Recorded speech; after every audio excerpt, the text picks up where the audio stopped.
Mga pro Duterte, makinig kayo, real talk to ha. Walang samahan ng loob, pero ito yung katotohanan. Tandaan nyo to. Makinig kayo. Bakit mahal na mahal namin si Bongbong Marcos? Kasi iba siya. Ibang-iba siya kay Duterte.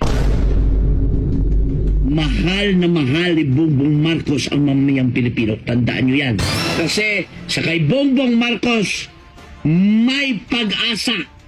Binoto namin si Bongbong Marcos kasi pinaasa niya kami na maging 20 kilos yung bigas.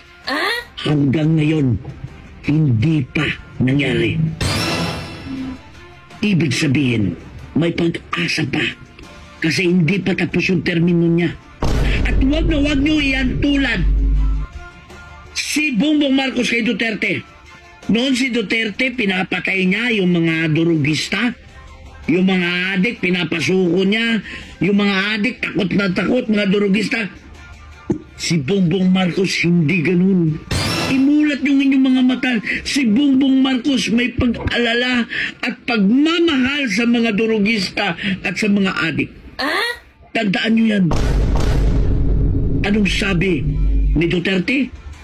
Sabi niya, tumigil na kayo, tuntok na kayo kung gusto nyo mabuhay. Sumuko na kayo.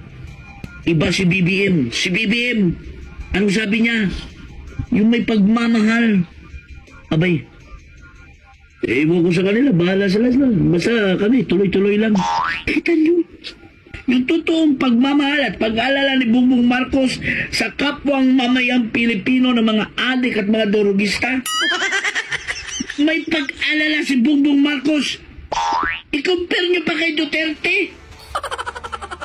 Si Duterte, lahat ng mga adik ko, lahat ng mga magnanakaw, lahat ng mga durugista, takot na takot. Ngayon, nakita nyo yung mga durugista, nakita nyo yung mga adik gumagala. Mahal na mahal sila ni BBM. Si Bongbong Marcos, para sa akin, mas matapang kay Digong. Bakit? Galit si Digong, gumaganon.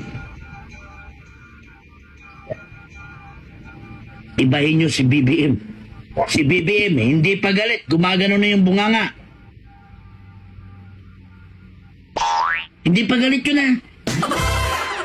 Ito tandaan nyo.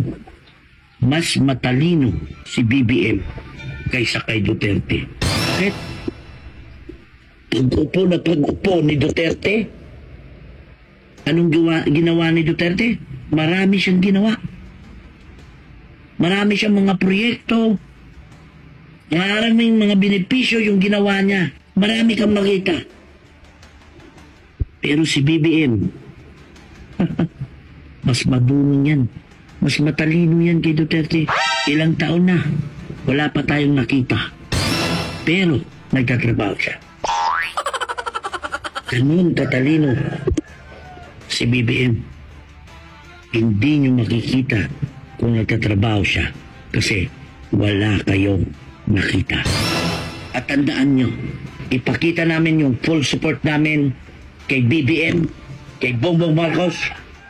Kapag siya ang hinuli ng ICC, pag pumunta dito yung ICC para kunin si Bongbong Marcos, ipaglaban namin yan.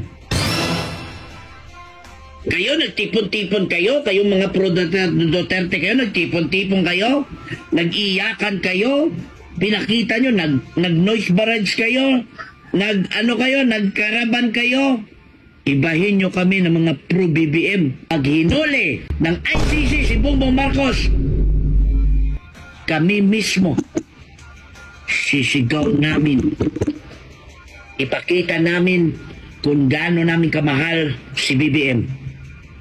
Isisigaw namin na, ikulong! Ikulong na! Huwag nyo na patagalin pa! Ikulong na! Ikulong na!